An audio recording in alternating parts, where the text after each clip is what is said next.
ng daddy ko, sige, kalahati, gawin kong kalahati, gawin kong 1.2 million pesos.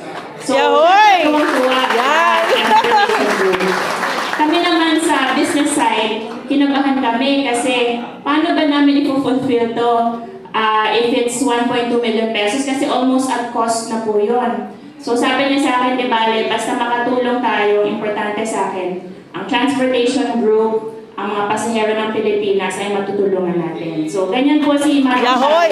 Yes! mahal na mahal po niya kayo yung transportation group. I think everyone knows na nag-withdraw yung father ko para sa senator. Ang reason nun, it's not because he is suffering from a critical illness. It's not because nung nagka-flu siya, nagka-pneumonia na naging critical siya. It's because napaisip siya sa buhay niya. Sabi niya, hindi ko na po kailangan maging senator para makatulong sa tao.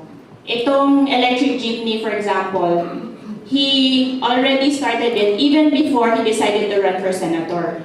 So, hindi na niya kailangan, ang gusto niya, na kapag nagbibigay siya ng serbisyo sa inyo, sa transport group, sa taong bayan, parang ayaw niya na may kapalit pa na boto.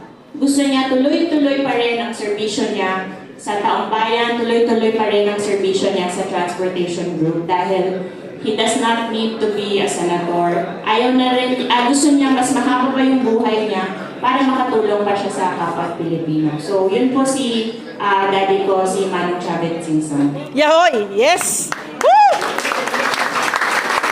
Anyway, gusto ko po i-congratulate yung mga mag-oath taking today sa LTAP, mga officers natin. Kasama po namin kayo sa pagserbisyo sa publiko, sama-sama po tayo pagsiservisyohan ng mga drivers natin and ang mga pasahero natin para mas makabuti po tayo sa transportasyon ng ating bayan. Thank you po. Congresswoman Rochelle Singson po na ako,